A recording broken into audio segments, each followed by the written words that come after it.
Welcome to the Quillette podcast. I'm your host, Jonathan Kay, a senior editor at Quillette.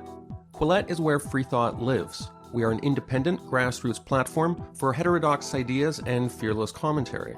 If you'd like to support the podcast, you can do so by going to quillette.com and becoming a paid subscriber. This subscription will also give you access to all our articles and early access to Quillette social events. You do not seem to appreciate what danger Justinian causes. The Emperor is young and strong. It is madness, no less. Surely an emperor should not undertake such a task. As a common contestant, he risks his dignity as a sovereign. The Emperor is descended from illustrious stock. Nero, for example. He was no credit, certainly not to be imitated.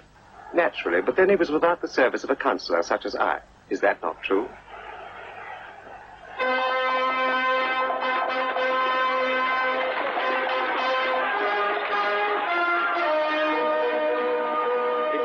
That our collar is in no hurry to pit his strength against yours, my emperor. Maybe his confidence in victory has left him. The signal. Look yourself.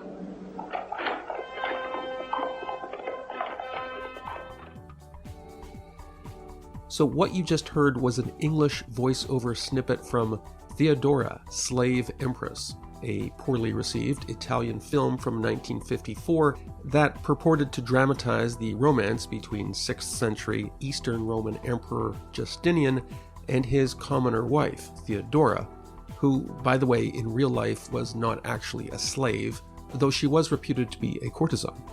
Now, you may be asking yourself why a classy podcast like this would start with such an obscure and campy movie to soundbite as an introduction to an interview with this week's very serious guest, Byzantine historian Peter Sarris, author of the great new book Justinian, Emperor, Soldier, Saint. And the answer is that I couldn't find any other better movie about Justinian to soundbite, which, as I will discuss with Peter Sarris, who's also a history professor at the University of Cambridge when he's not writing books, is very strange given the incredible details of Justinian's life. Here was an impoverished peasant from the war-torn Balkans living on the borderlands of the collapsing western half of the Roman Empire who followed his uncle to Constantinople, where both men, uncle and nephew, became soldiers and rose up to both become emperors. First the uncle, who became known to history as Emperor Justin, and then the nephew, Justinian. And this rags to riches story is just the first chapter in Justinian's remarkable life. Through a series of machinations worthy of a Game of Thrones season arc, Justinian completely upended the old aristocratic order in the snake pit of Byzantine politics, survived plots, rewrote the Roman legal canon, created magnificent architecture and rebuilt Constantinople after a huge riot, and launched invasions of Africa and Italy that did much to recapture territories that the bygone Western Roman Empire had lost for generations. But Justinian had a very dark side too. He was what we would now call a theocrat, a bigot, a homophobe, and an anti-Semite, forms of intolerance that flowed from his austere Christian piety and orthodoxy. Here to discuss the good and the bad, and to help me figure out why no one in Hollywood has made a blockbuster movie about this guy yet, is the aforementioned Peter Sarris, whom I spoke to over Zoom. Here's a recording of our conversation. Professor Sarris, congratulations on the publication of your book. Thank you. Please remind our listeners how long it takes a scholarly writer to produce a book like this. Well, this was under slightly different circumstances because of COVID. So essentially, I began writing it about 3 years ago, but it was essentially written in the course of a year to all intents and purposes. Wow. It was during COVID. There was lockdown. I had sabbatical from my university, so I had to do something.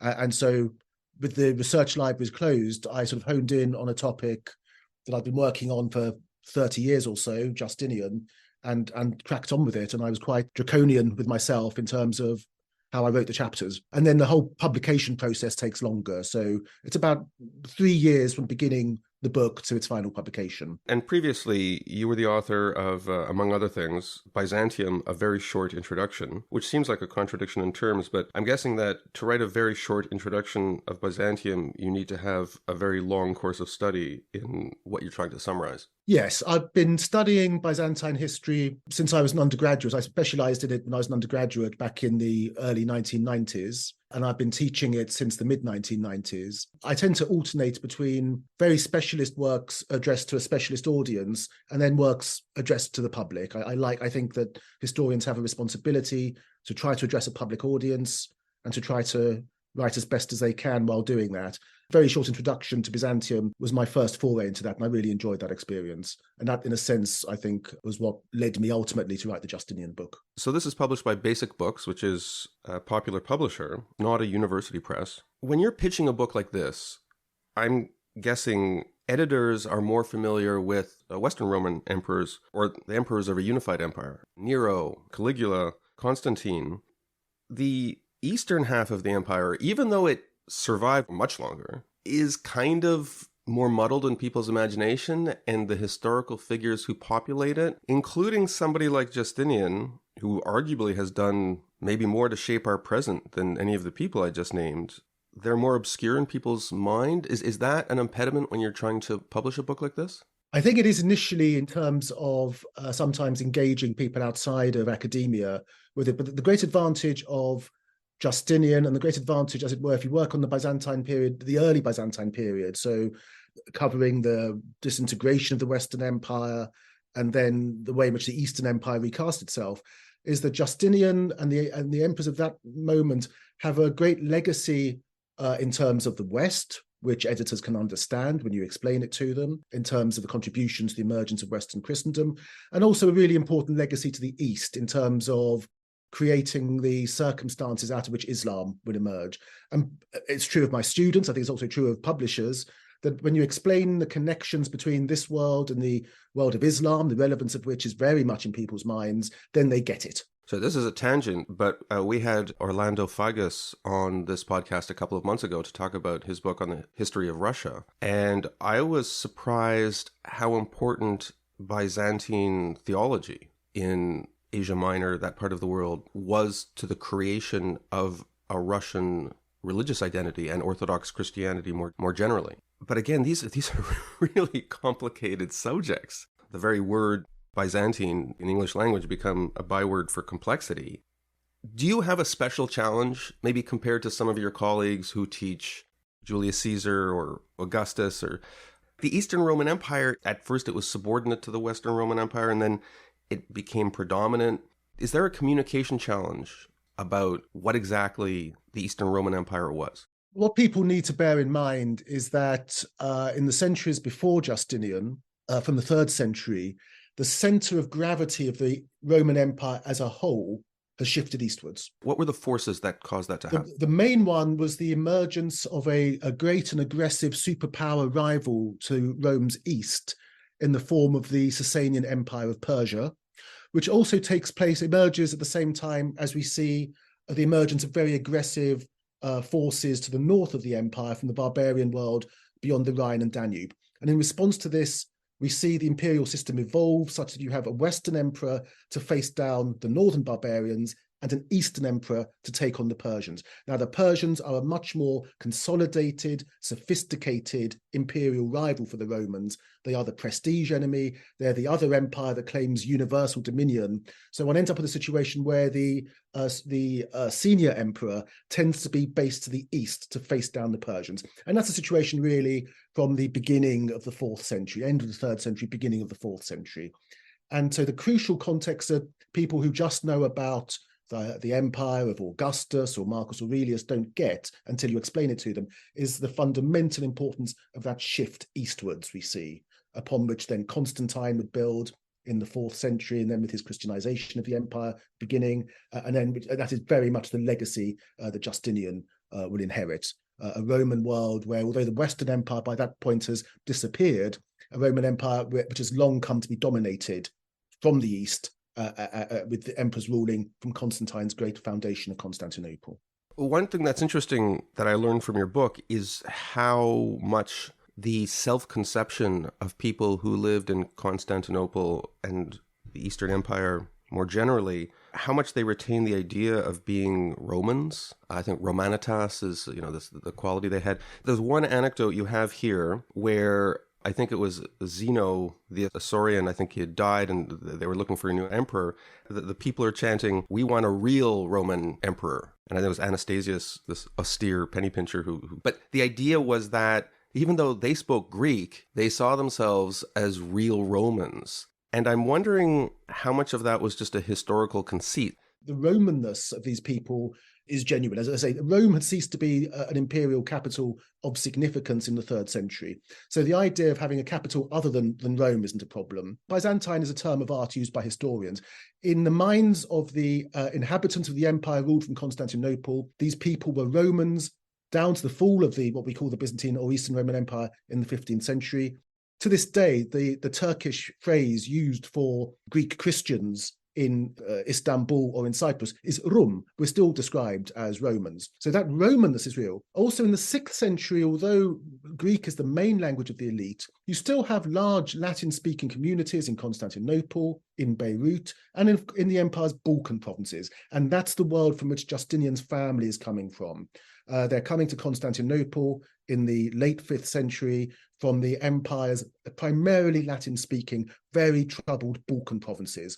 And I think for Justinian and his family, an awareness of Roman identity and an anti-barbarian sentiment in the context of a world where the Western Roman Empire has fallen and new barbarian-led kingdoms have emerged, that sense is very sharp. And it's particularly sharp because they're coming from the empire's more war-torn Balkan territories where they have experienced the brutality of the warfare of the preceding decades firsthand. When you say barbarians, you're using barbarians as the Romans would have used the word because it was sort of a catch-all for anybody who wasn't Roman. And I just say that because by this period in history, you had so-called barbarians who had lived in cities and spoke Latin and had adopted Roman ways and even led the Roman military, right? Yes, I use this from the perspective of how this is viewed by the elite in Constantinople. So in the 5th century, the Western Roman Empire has broken down and fragmented into a series of autonomous kingdoms ruled over by kings of primarily non-Roman origin. For instance, would Zeno the Isaurian, who was emperor in Constantinople, would he have been regarded as a barbarian? He would have been regarded as, by members of the conservative elite in Constantinople, he would have been regarded as a Roman, but quite barbarous. Okay. Coming from but they would have regarded as the sort of the semi-civilized highlands and troublesome highlands of Asia Minor. Likewise, members of the conservative elite in Constantinople would have regarded the likes of Justinian's family with considerable suspicion. Again, they're coming to Constantinople from the least urbanized and least, in Roman terms, civilized part of what remains of the Eastern Empire at that moment in time. Sorry, it's impossible to read your book without thinking of all the movies that could be made here. And I keep saying Zeno the Isaurian because it really does sound like something that should be in a comic book, even though he was a real historical figure. And I'm kind of curious what happened to the Isaurians. You don't really hear much about them after that. However, what's really cinematic is the backstory on Justinian. As you relate, he and his uncle, who also was an emperor in the East, they, as I understand it, were refugees from this war-torn land. And again, in this movie version of Justinian's life, it's almost like a kind of Hunger Games type thing where they're going to the capital from District 13. This really war-torn area, if I know my history, Illyria at that point was like a crossroads for Goths and Gepids and villages were getting sacked. And they just kind of made their way to Constantinople with a rucksack on their back looking to make their fortune. Yeah, it begins with Justinian's uncle, who, as you say, is coming from this war-torn region, which at the time he's born there in the mid-5th century is a sort of a no man's land, really, over which no one power exercises control. It's being fought over by Romans, by Goths. It's been subjected to very intense attacks by Huns. And this is, an impoverished and war-torn landscape. And when he's probably about 20, Justin and a couple of his friends go on foot to Constantinople, literally with their knapsacks on their back. I think of them more as economic migrants rather than refugees, because he's making a decision to go and try to create a better life for himself in Constantinople. The Balkans had always been the Roman Empire's, or had long been the Roman Empire's main military recruiting ground. He's very lucky that when he gets to Constantinople, they're recruiting for the reformed palace guards. Justin, we're told, is very striking in appearance. He has the makings of a good guards officer in terms of being, looking impressive in the palace and on the parade ground. He gets recruited into palace guards and then forges a very successful career for himself, where he ends up he's a frontline soldier, but he ends up also at the head of the palace guards in his 60s, and he then becomes emperor as a result of a power struggle in Constantinople. Now, prior to his becoming emperor, he has a very happy marriage with a rather wonderful woman called Euphemia, who's an ex-slave girl who I'm rather fond of as a character, but they're childless. Justin writes to his sister back home in what still remains a very troubled and impoverished part of the Roman world, and suggests that she send her son to Constantinople for him to raise. And that is our future Emperor Justinian. I think he probably arrives as a boy of about 8. He's raised by Justin, who then adopts him as his son. By the time Justin becomes emperor, he has enrolled Justinian into the palace guards, and once Justin is emperor, Justinian's rise to power begins. I'm picturing Russell Crowe as Justin and Matt Damon as Justinian. It worked pretty well. Yeah, and I'm wondering, is that just because I'm a complete layperson that I make those associations, or like as an august scholarly historian, do you banish that kind of image from your mind? No, I think that we're crying out for a film of Justinian. Many years ago, it was claimed that Gore Vidal had written a screenplay for a film of Justinian. We need to find that. Martin Scorsese was supposedly going to direct, but I've never seen, nothing ever came of it. It is mentioned in a book that was published back in the 90s. And in terms of Justinian's wife, the great Theodora, I always thought the person who would play her best would have been Joan Collins, though she's a bit old for it now.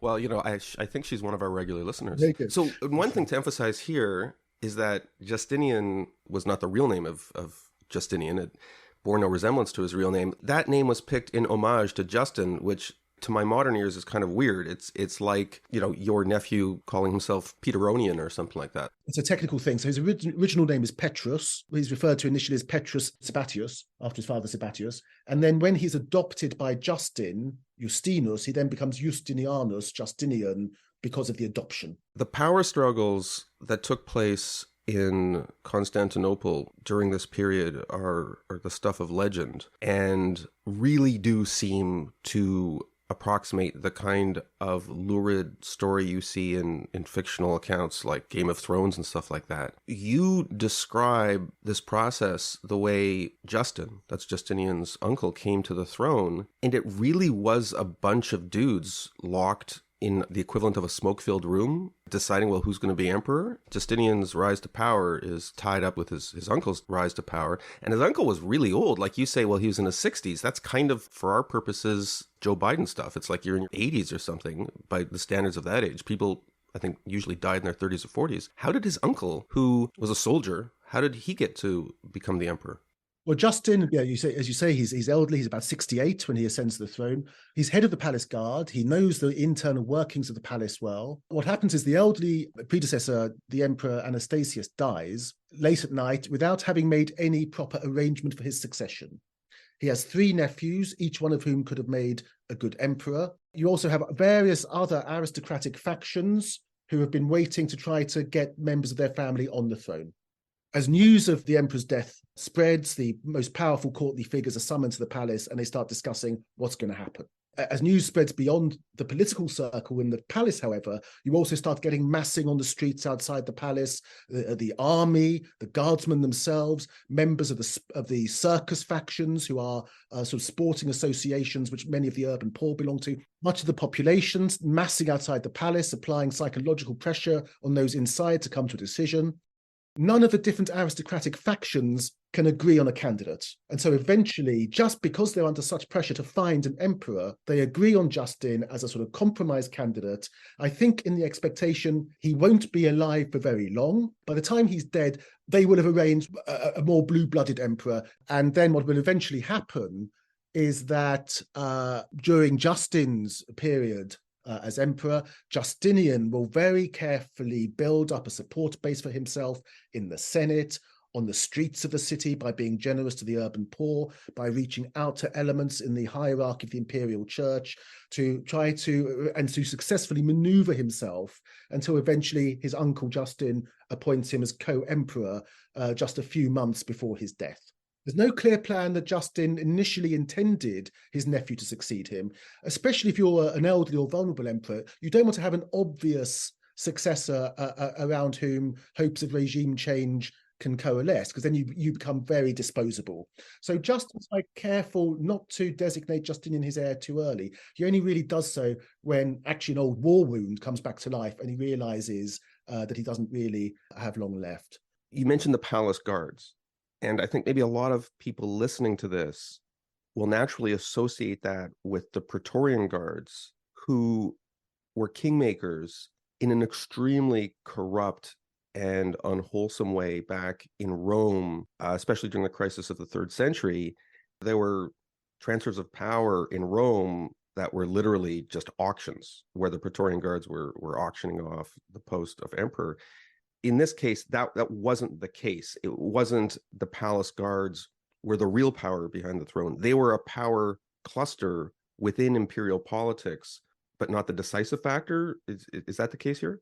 Yes, the political culture that has emerged in Constantinople by the 6th century is one whereby emperors are subject and political power is subject to pressure from several directions. You have the Senate, largely representing the aristocratic landed interest. You have the palace guards and the other leaders of the army, the generals, who have tend to have a particular perspective on where they want the empire to go and how they want power to be used. You also have increasingly the leaders of the Christian church, represented by the Patriarch of Constantinople, and you also have, to some extent, the representatives of the urban populace as well. Each one of these groups can lobby the emperor when he's reigning and have an input, potentially, when there is a struggle for power. So the palace guard and the army is one interest group amongst several. And on top of this already incredibly complicated power structure, you also have these, I don't know how to describe them. They originated as essentially chariot racing fan clubs. To be clear, chariot racing, as I understand it, was like if you combine the popularity of British football and NFL football and F1 racing in the modern context all together, that was the way people in Constantinople regarded chariot racing. Yes. What's interesting is you have 4 teams in Constantinople, but those 4 teams are also the same in every city of the empire. It's like if soccer hooligans started a political party. That's kind of the way I interpreted it. Could you explain how the blues and the greens and these other colors exerted political influence in all these cities? Yes. So particularly in the Hippodrome in Constantinople, the Hippodrome is there as a sporting institution, but it's also in many ways a political institution in that the emperor attends the games, as does a large part of the population of the city. And with the emperor there in his imperial box, he can then hear the chants and acclamations of the populace and organized into these 4 supporters clubs, as it were, these 4 factions coming to him from the Hippodrome around him. So the Hippodrome, and also a great deal of imperial ceremonial takes place in the Hippodrome. So the Hippodrome is a very important point of contact and communication between the emperor and his subjects. So if there's an unpopular policy or an unpopular minister or an unpopular patriarch, members of the circus factions might take the opportunity of the emperor's presence to start chanting against them. So they start to develop a political importance that way. But also, crucially, these sporting clubs are points of association between upper class young men, members of the senatorial families, members of the political elite, and the lower class youths who are also sports crazy, as it were, and who also throng the Hippodrome, and who the upper class youths can then sort of pay and manipulate and mobilize to riot on the streets, to riot against particular policies or particular politicians they oppose, or to chant defamatory statements against those politicians or those churchmen they oppose. And so these sporting associations become very important sort of cross-class corporate bodies, which can be used to really convey political messages in the Hippodrome and apply political pressure on the streets of Constantinople through targeted rioting, targeted demonstrations, and so on. That even ends up being formalized. So in the Roman constitution, as well as understood in this period, when an emperor is appointed, he is meant to be acclaimed by the Senate. He's also meant to be acclaimed by the army, and it's the representatives of the army. In Constantinople, that normally means the palace guard. And he's also expected to be acclaimed by the people. The circus factions come to be regarded in those ceremonial contexts as the voice of the people. It's like as if a modern British prime minister were acclaimed by a bunch of guys in tracksuits representing Chelsea and Manchester United or something. So Italy long had its politician Berlusconi, whose power base was originally his control of a football club. I don't understand Europe. But so you have a map here on page 4 of your book, one of many useful maps.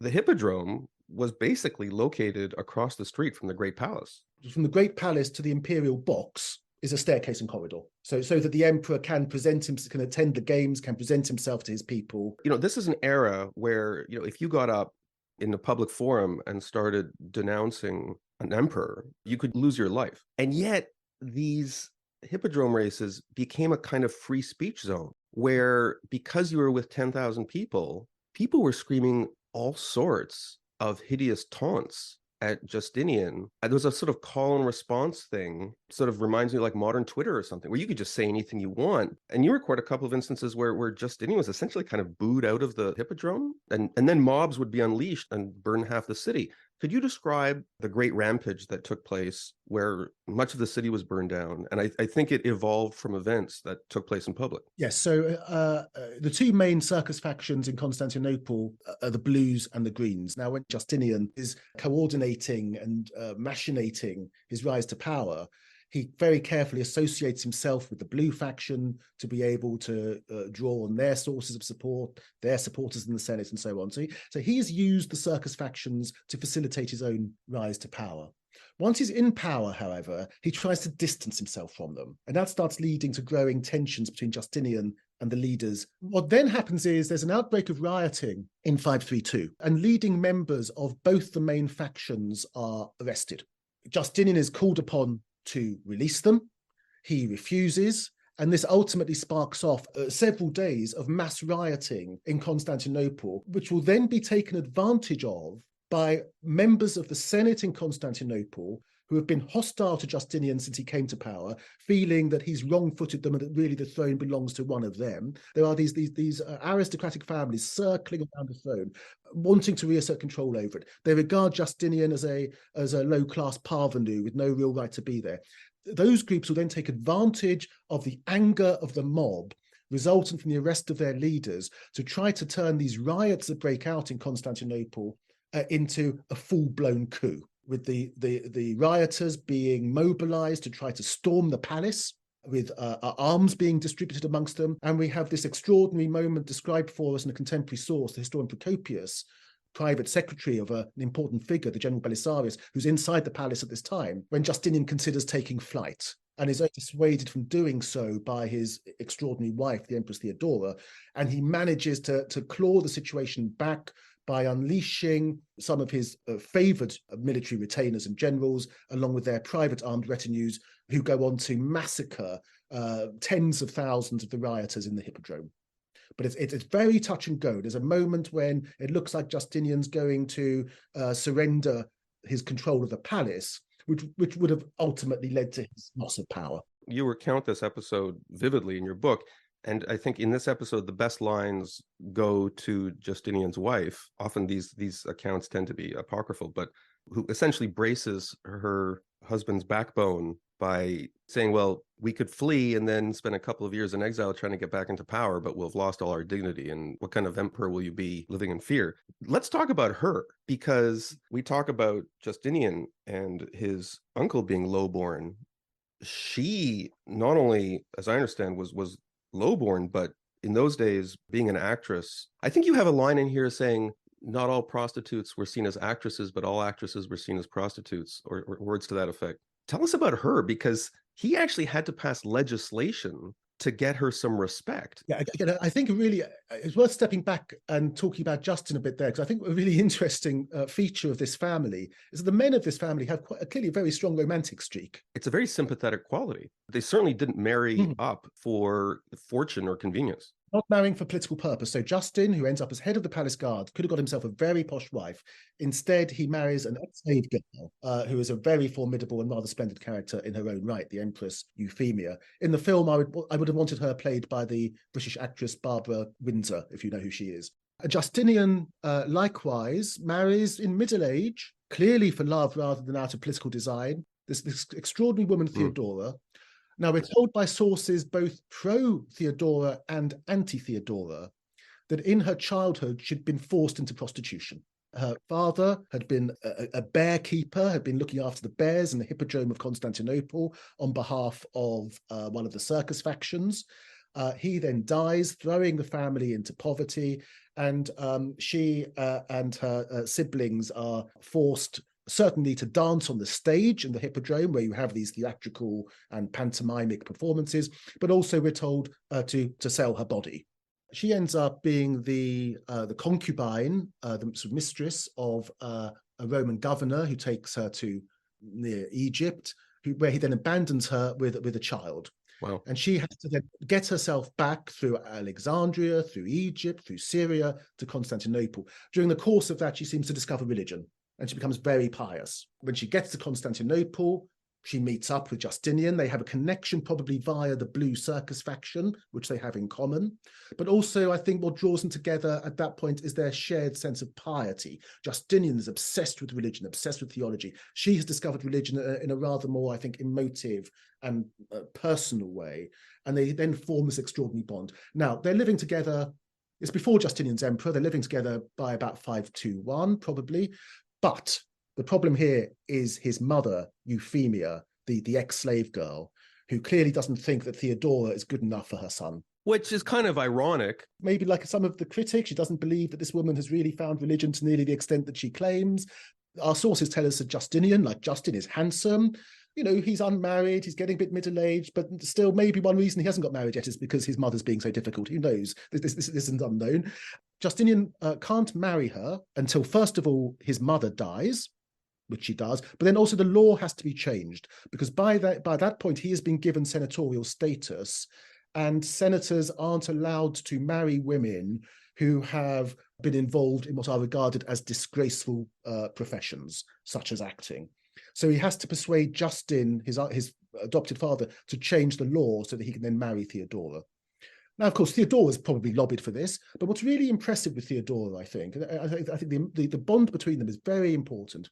And for the period that she is alive, Justinian presents this as a joint rule when he is emperor. He's reigning with her. He consults her on policy. She clearly lobbies him on policy.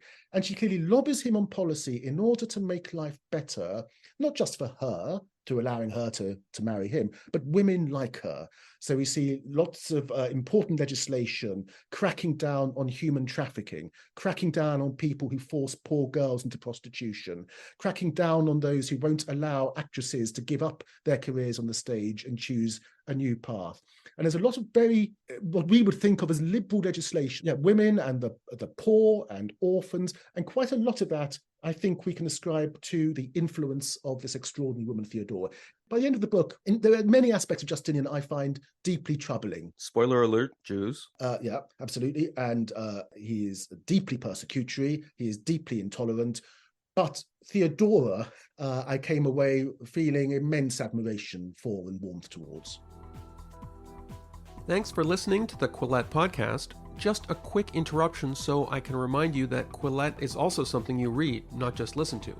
If you go to our website, quillette.com, this week, you will find a wide selection of great essays, including more long-form history from Herbert Bushman, who you'll know from the Dark Ages series. Some other gems include Susie Linfield's essay, The Return of the Progressive Atrocity, and Christina Button's widely read piece, Hamas Cheerleaders Are All Over Instagram. And now, back to the Quillette podcast. One source you draw upon at some length in your book is the surviving correspondence between Justinian and the Pope, or I guess several popes. He's a complicated figure because when you describe his rise to power and his cynical and effective use of populist politics among the circus factions, there's this Machiavellian quality to him, and you see him as this kind of very cold-blooded, cynical actor. But then in these letters that he writes to the Pope, he's almost like a schoolboy demonstrating his knowledge of the Bible and writing almost like obsessively to the Pope. At some points, like kind of urging the Pope on to greater rigor in his application of Christian dogma.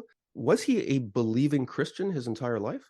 The most consistent thread and theme across the entirety of Justinian's life, insofar as we can document it, is his fascination with religion and his deep sense of Christian piety. I think this informs his ruthlessness because he feels that he is motivated by a higher responsibility to morally cleanse the Roman Empire. In the modern idiom, was he a theocrat? He's desperate to bring to completion The mission initiated by Constantine to Christianize the Roman state. There's a very deep-rooted sense in the early 6th century felt by many Christians that divine judgment is imminent and that mankind has to prepare itself for judgment. And one reason why, and I think this informs Justinian's awareness and his sense of urgency, which is a very strong theme of his vision. But let's say the letters to the Pope he's writing before he's emperor, he's writing when he's just a guardsman. His uncles become emperor. They're involved in complicated theological discussions with the Pope in Constantinople. But Justinian's trying to get in on the act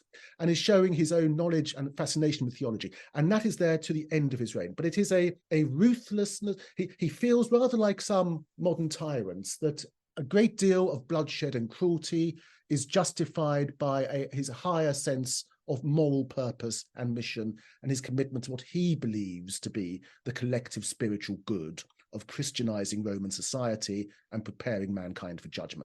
And this informs our understanding of his architectural legacy, preeminent among his works being the Hagia Sophia. You linger on that, and rightly. Everyone who's visited it, including you, is awestruck by the building, although it's certainly not in its best shape now under Turkish auspices. Are those architectural wonders owed to his Christian piety? Yes, but in the aftermath of the riots of 532, much of the monumental heart of Constantinople has been destroyed. And Justinian seizes upon this opportunity, really, to reconstruct much of the monumental heart of the capital in his own honor, but also in honor of the Virgin Mary, who is regarded as the patron of Constantinople, and his Christian faith.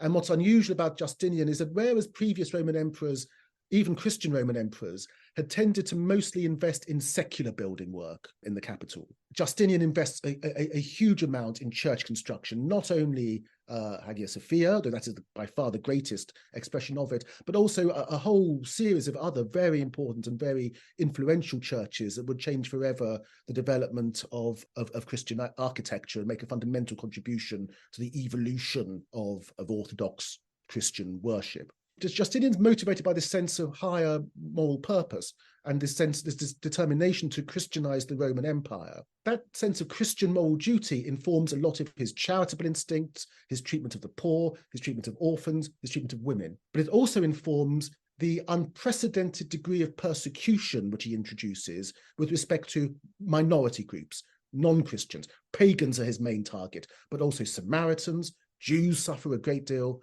under his reign. He's the first Christian emperor to legislate and to actively against and to actively persecute men for having sex with men, responding to the moral demands of the church leaders. This really represents both an era of unprecedented charity on the part of the emperors of Constantinople, but also an equally unprecedented period of cruelty and persecution, which I think would make a fundamental contribution to the future evolution of Christian rule. Just as you're getting to like Justinian, or at least admire him, we learn a lot about that. And I think a lot of us, including me, who vaguely understand doctrinaire Christianity, certainly in its maybe medieval formulation, just see it as timelessly anti-Semitic or timelessly homophobic. Your book brings some nuance to that. My understanding is that even when Christianity became the official faith under Constantine, there was at least some tolerance shown for Jews and pagans. And even by the time Rome was being sacked by the Goths and the Vandals, you still had a few plucky pagans praying to their gods, trying to get deliverance. But this book showed me that there, at least in the eastern part of what was once a unified Roman Empire, it was really Justinian who started drawing hard lines against paganism, Judaism, what he saw as licentious sex acts. Did he anticipate, if that's the right word, the later intolerant, often murderously so, church of the medieval period, which really did have a vicious inquisitorial quality to it? Yes, Justinian, to my mind, lays both the psychological and legal foundations for the much more persecutory cultures and societies that would emerge in the world of the medieval Latin West, where Justinianic law, where Justinian's legislation would be received and built upon by both secular rulers and the church. Rulers before, Christian emperors before Justinian had legislated against paganism. They had legislated against public acts of pagan sacrifice. But there was a widespread expectation that people could just sort of pretend to play by the rules, be allowed to get on with sort of what they want to get on with in privacy at home, as well. There's a culture of public conformity. Don't ask, don't tell. Don't ask, exactly. Don't ask, don't tell. For Justinian, that is not good enough. Justinian, with respect to pagans, makes it illegal not just to perform pagan rites, but even to be a pagan. He says pagans have to convert or leave the empire, and if they make a false conversion, they are to be executed. This is the most hardline anti-pagan legislation any Christian emperor has ever passed. He applies a steady downward pressure on the legal rights and civil liberties of other religious minorities, Jews and Samaritans in particular, and also those Christians following forms of Christian doctrine and belief which Justinian believes to be heretical. So essentially he's constructing a new type of society in which your civil rights at law are proportionate to your officially reckoned degree of orthodoxy. This is something very new in the Roman world. In terms of his anti-Jewish measures and attitude, and in terms of his persecution of men who have sex with men, what we're really seeing is the emperor responding to the demands and agenda of the most hardline elements in the Christian church who previous emperors had simply ignored or set aside.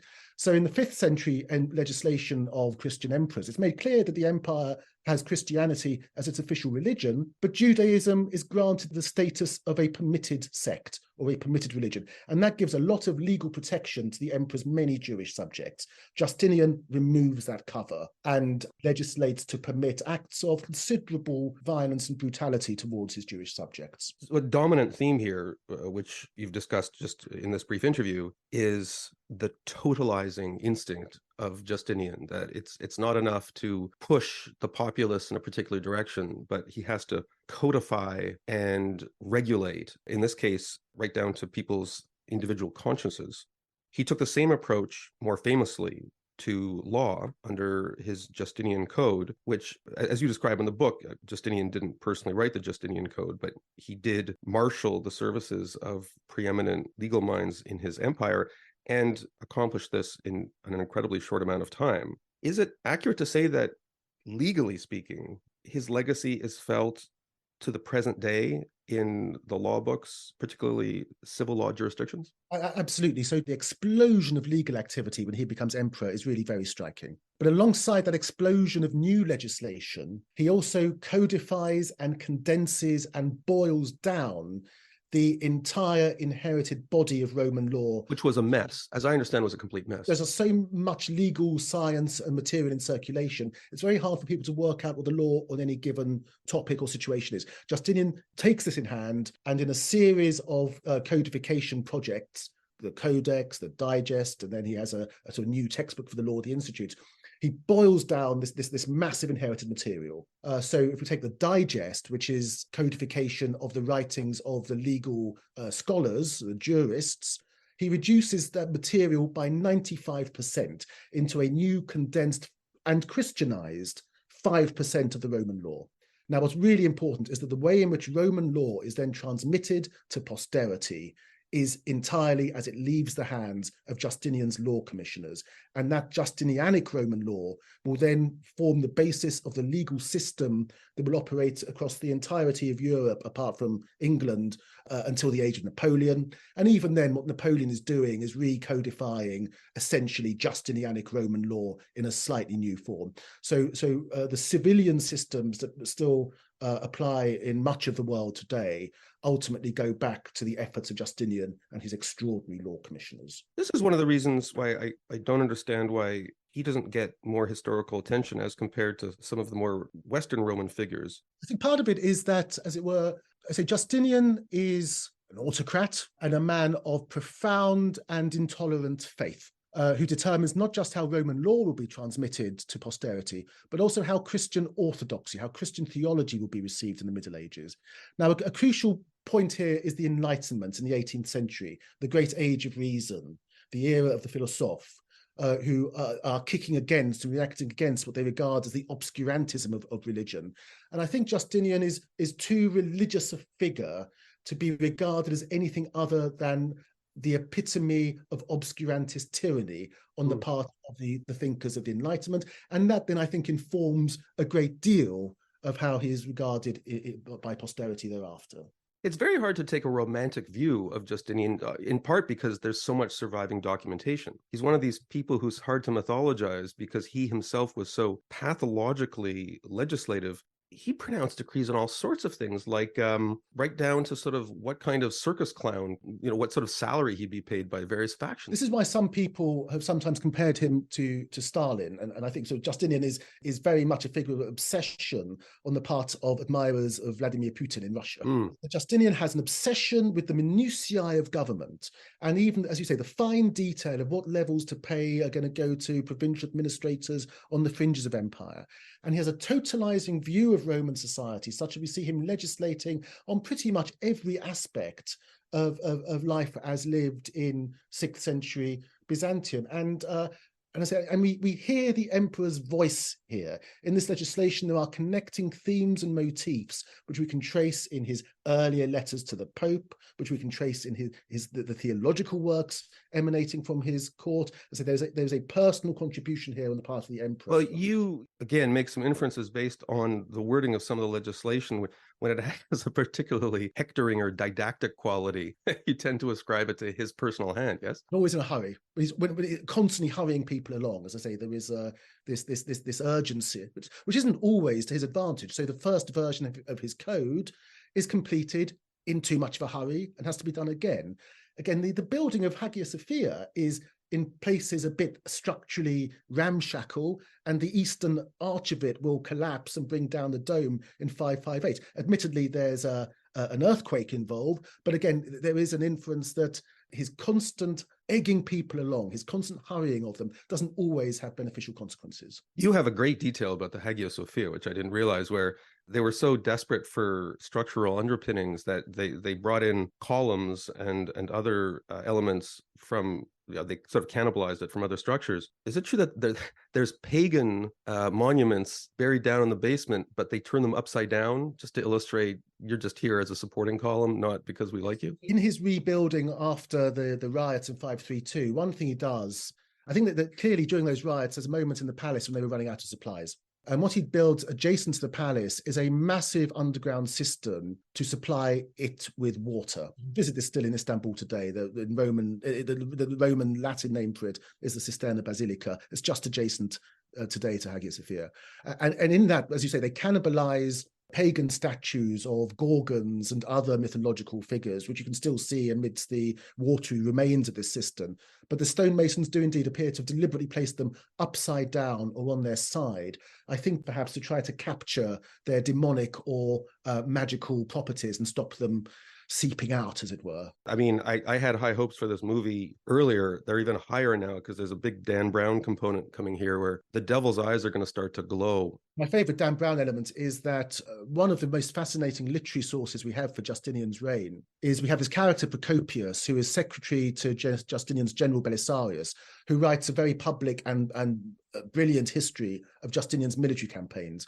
But at the same time, he also writes a secret work in which he denounces the emperor, the so-called secret history or anecdota, and that is discovered 400 years ago in the Vatican archives. And that's very gossipy, if I remember. Oh, yeah, and extremely. So again, it goes into Theodora's early days, accuses her of all sorts of sexual depravity. It accuses Justinian's general Belisarius of being a cuckold whose wife is sleeping with their adopted son. Why would he write this kind of thing that if it had been discovered at the time, God knows what would have happened to him? Well, he's genuinely, I think, in many ways opposed to aspects of the regime and becomes more opposed to it over time. So having to be relatively positive about the regime in his public writings. I think there's an element of him letting off steam in this private writing. But also, I think perhaps more significantly, we always know that there are wealthy, well-connected anti-Justinian elements at court. And it may well be that works like this are being commissioned or sponsored by them, perhaps with a view to these texts then being released upon Justinian's death. And indeed, when Justinian does die, we have an outpouring of criticism of the regime. Some of those criticisms very similar in certain respects to some of the allegations, some of the less outlandish allegations made by Procopius. So it may be he's preparing to release this after the emperor has died, but it looks like the emperor outlives him. By the way, in terms of some of these aristocratic factions and critics that were just waiting to pounce if Justinian made a wrong move, You have one subplot here where you suggest that one of the reasons that Justinian built so many beautiful buildings is he was trying to compete with some of these wealthy aristocrats who were using their own funds to gussy up Constantinople. There's one, I believe, sort of a wealthy widow, fabulously rich. I think she builds some beautiful church, which, she adorns with an inscription. People in those days weren't very humble. Justinian at one point, I think, created a whole town in Illyria devoted to his cult. And in my mind, she sort of would be played by Maggie Smith. Yeah. She was seen as a power center. Could you describe, you alluded to it earlier, some of the scheming that was going on all this time? Like Justinian's writing his codes, he's conducting military campaigns, which we'll talk about. But all this time, there's these aristocratic factions. Did they ever stop plotting against him? And tell us a little bit about this woman who seemed to be behind a lot of it. When Justinian first comes to power, a major figure in Constantinople is this woman, Anikia Juliana, who herself is the descendant of Western Roman emperors. She is married to a very important figure in the political world of Constantinople. She feels that her bloodline or members of her dynasty have a very strong claim on the throne. And in order to make clear their political presence in the capital, she funds the building of a huge church known as Saint Polyeuctus, which until Justinian rebuilds Hagia Sophia appears to be probably the largest church in the capital, or certainly one of the largest churches in the capital. And he and Theodora build, and as you say, there's this inscription in it where she goes on about her noble lineage and conveying the importance of her bloodline and household. And what's interesting is that Justinian and Theodora, either before or at about the same time as the construction of Hagia Sophia, built this other marvelous church. It's probably before Hagia Sophia. This other marvelous church called the Church of Saint Sergius and Bacchus, which has an inscription which is clearly refuting everything Anikia Juliana, has put in her inscription, saying how about previous people have engaged in sort of vanity projects. But this is a very expensive way to have a Twitter fight. So you have, as it were, these political debates immortalized or monumentalized in stone. But I also think you have a pamphleteering culture with pro and anti-regime propaganda in circulation in political circles in Constantinople. And there are conspiracies against Justinian down to when he's a very old man, down into the 560s, just 3 years before his final death, an attempted assassination against him. The people still regarded him as worth trying to assassinate when he was already very old. Is it accurate to say he never became an unambiguous establishment figure? There were always elements who saw him as a disruption of the traditional aristocratic order? Yes, and his attitude towards key elements of the senatorial elite is always antagonistic. And when eventually he dies, his successor, his own nephew, Justin II, one of his first acts is to try to rebuild bridges with those members of the senatorial class in Constantinople who Justinian had consistently alienated and sought to contain. It's a testament to how fascinating Justinian's life was that we've managed to talk all this time without even mentioning what most other people in the Mediterranean basin would have regarded as the most important feature of especially his early rule, which is that he set loose a successful military campaign in North Africa and for a time in Italy to reclaim, if that's the right word, for the Roman, or at least quasi-Roman world, a lot of territory that had been lost during the 4th and 5th centuries to barbarians, Goths and Vandals in particular. And there's this other protagonist, Belisarius, who at Justinian's command launched this incredibly complicated amphibious assault on North Africa, destroyed the Vandal kingdom that had been built there on the ruins of the old Roman civilization, and then went on to attack Sicily and confront Theodoric's, he had died by now, old regime in Italy. Was there a thought during this time that Justinian was going to reclaim all or most of the lands that the Roman Empire at its height had controlled? We have no real evidence that Justinian had it in mind to try to reconstitute the full geographical extent of the old empire before the crisis of the 5th century. There's one moment about when Sicily has just fallen. He says how, God willing, we might be able to regain all lost territories. But I think that's he's got carried away with himself at that point. I think instead what we tend to see is a series of very carefully targeted military interventions in, first of all, North Africa, as you say, then Italy, and then ultimately later on Spain, where Justinian takes advantage of these structural weaknesses emerging in the new post-Roman kingdoms that have emerged around the old Mediterranean core of the Roman Empire. The point being that these new societies in the West are king-focused societies, where the quality of an individual king can make or break not just the success of a regime, but the viability of the kingdom as a whole. Essentially, you have a disputed succession, first of all in Vandal Africa, then in Italy, and then later on in the Visigothic kingdom in Spain. And in each set of circumstances, the imperial authorities strike at a moment of disputed succession when they know these regimes are going to be at their weakest. But I think of this in terms of opportunistic imperialism, responding to these opportunities as they emerge, but without, I think, an overarching plan to just keep on going until they end up in Britain again. I think he's interested in restoring Roman control around the Mediterranean, restoring control over the commercial route of the Mediterranean, getting back under control the wealthiest territories. He seemed to have had a policy of realpolitik with, for instance, the Franks and Burgundians, and I guess he presumably realized that there were these power centers in Western Europe, that he wasn't going to reconquer Gaul and Britain, as you say. There is some evidence he's maintaining some sort of diplomatic subsidies with the more Romanized populations in Western Britain, but that's another issue. But also, just going back to the regimes that he's taking on,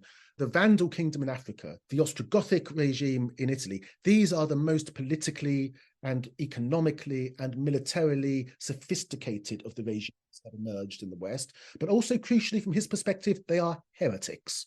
They are followers of a form of Christianity which he regards as heretical. So I think there is an imperialist mindset of restoring Roman rule to rightly Roman territory. But once again, his sense of Christian mission here is crucial. And he will destroy the most important of the so-called Arian kingdoms. Yeah, so let's talk about Arianism. It plays a strong role, not only in this book, but Peter Heather has a book called Christendom. Fortunately, it came out after I wrote my one, so I'm very annoyed about that. Look, I don't want to get too much into the Arian heresy because it's fabulously complex. And I guess the easiest way to explain it is this was theologians during this historical period arguing about the nature of Christ, how much of Christ was in the form of flesh, and the relationship with God and the divine preeminence as between God and Jesus. I'm not equipped to have this discussion. However, for our purposes, this super complicated theological discussion, which played out over generations, and there was the Occasion Schism, I think it was called. It took different forms. To some extent, it was a proxy for power struggle between different Christian centers.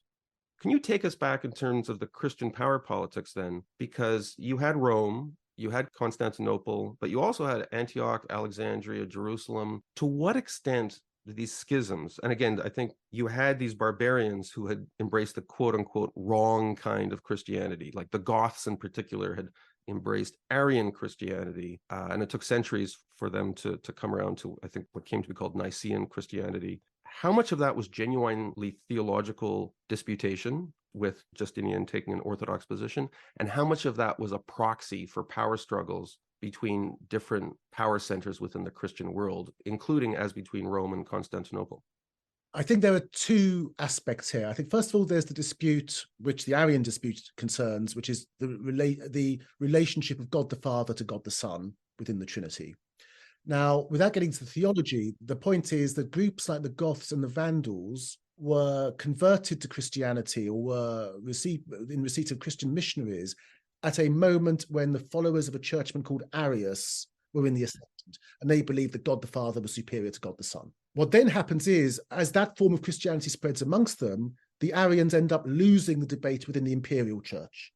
So groups like the Goths and the Vandals end up with a different form of Christianity to the imperial church. Where the politics come in there, I think, is that Arian Christianity, or non-imperial Christianity, then starts to become a marker of non-Romanness. It gets bound to Vandal identity, Gothic identity. And it became a propaganda element in the casus belli against the Vandals. And there are claims that the Catholic or imperial clergy are being persecuted by the Vandal regime in Africa, and that is used as a justification for the war as well. So I think there's a power politic dimension in the struggle between the imperial church and followers of, let's call it Arianism. The church historians don't like that phrase anymore, but let's just call it that. Then there's a separate dispute over the relationship between the human and divine in the person of Christ, which gets very theologically complicated. Here, I think in Justinian's period, this is bound up with institutional authority, in that the church council at which a particular definition of the faith, which comes to be regarded by Justinian as orthodox, was established, also establishes the authority of the Pope as having a supremacy of honor in the church, and also builds up the power of the Patriarch of Constantinople. The Council of Chalcedon? Yeah, that's right, in the mid-5th century. So popes in Rome and patriarchs of Constantinople, like the Chalcedonian, what happens at Chalcedon, whereas bishops in Alexandria, in particular, one of the other big centers of the church, they lose out in the theological arguments, but they also see their power within the church diminish. So there is ecclesiastical power politics that then start coming into play in that dispute. But that dispute in Justinian's reign is one which he is trying to resolve primarily theologically. And this is where we see his fascination with theology kick in, that he is determined to try to resolve this division within the imperial church, resulting from Chalcedon. And he wants to do this by two means. First of all, by genuinely engaging in theological dialogue with those who are resistant to the official definition of the faith as established at Chalcedon. And Justinian will personally preside over discussions and debates on this issue and intervene in them. But then ultimately he'll say, okay, I've tried to reason with you people. If you won't accept the line that is now agreed, I will expel all bishops who refuse to acknowledge the definition of the faith from the church.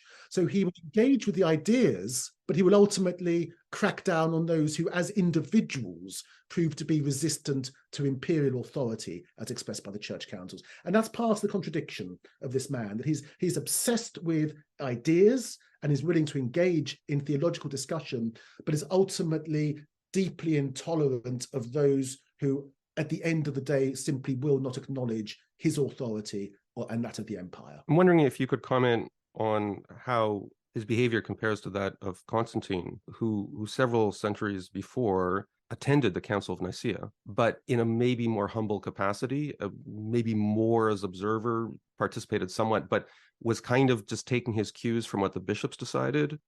Yes, so the first council of the church to thrash out these theological issues had been presided over by Constantine at Nicaea in 325.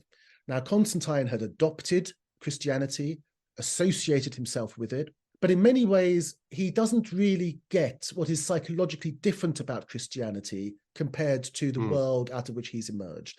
So Christianity has these concepts of orthodoxy and heresy that have no traditional place in Roman religion. In the Roman world, you can sort of agree to differ over religion. One interpretation of Constantine's brand of Christianity was that it's theorized that he came to it through the cult of Sol Invictus, which was the pagan cult of a preeminent sun god within the pagan tradition, and saw Christianity kind of like that. Yes, and then as he comes under growing Christian influence, his view of religion becomes more Christian. But I say Christianity has this concept of orthodoxy and heresy, whereby this idea that erroneous belief closes the pathway to salvation, and that's why you have to try to thrash out these issues and define true belief and extirpate erroneous belief. Now we have this dispute, which actually is the Arian dispute. The leaders of the church call upon Constantine to intervene and help them resolve this, because they want to be able to harness the power of the emperor to help define orthodoxy and extirpate heresy. Constantine's instinct initially is he writes to them and says, look, why can't you just follow the example of philosophers and agree to differ over this very trifling matter? Greek tradition. Yeah, that is Constantine viewing religion through the essentially tolerant lenses of his non-Christian upbringing. He ultimately responds to the demands of the leaders of the church to preside over this council and to give them what they want. Justinian has no problem with taking these ideas very seriously. He fundamentally believes that erroneous belief closes the pathway to salvation. There's no option of just agreeing to differ, and trying to resolve these disputes again is, from his perspective, crucial to ensuring divine's favor and support for the empire and salvation for him and his subjects. That's all too modern, both in regard to religion, unfortunately, and in regard to politics, in terms of purity tests. Like Justinian is, and I guess we'll wrap up here, for better or for worse, there's something extremely modern about Justinian. The obsession with bureaucracy, the obsession with centralization, a totalizing approach to government, commanding obedience, building infrastructure. Often when people write books like this, I ask them, if you met this figure, by time travel, you were able to meet him, do you think the two of you would have enough in common in terms of your understanding of politics and humanity to actually have a conversation? And would there be elements of the modern world that Justinian would recognize? I think I'd be able to have a safe conversation with Justinian if we limited it purely to theology, and anything else, I'd be very worried that he'd be packing me off to prison pretty quickly. I think he is in many ways the archetype of the modern autocrat. What he lacks, probably to the good fortune of many of his subjects, especially the religious minorities, were of course the modern autocrats' technologies of repression and coercion and means of communication. What he also lacks is he isn't as ruthless as many modern autocrats would be. I think there's a constant limitation in that, particularly later in his life, after the death of Theodora, some of his intolerance is sometimes restrained by a need to show acts of Christian charity and forgiveness. So many of those who conspire against him and who are arrested end up being spared because it's more politically useful for him to be seen to be merciful. So that is a difference. But I think it was Trotsky who once described Stalin as Genghis Khan with a telephone. There is a certain legacy of mindset that unites many of these autocrats and tyrants across history. Peter Sarris is the author of Justinian, Emperor, Soldier, Saint. He joined us from his home near Cambridge in England. Thank you so much for taking the time to talk to the Quillette podcast. My pleasure. Thank you for the invitation. Thank you for listening to this episode of the Quillette podcast. Quillette is where free thought lives. We are an independent grassroots platform for heterodox ideas and fearless commentary. If you'd like to support the podcast, you can do so by going to quillette.com and becoming a paid subscriber. This subscription will also give you access to all our articles and early access to Quillette social events.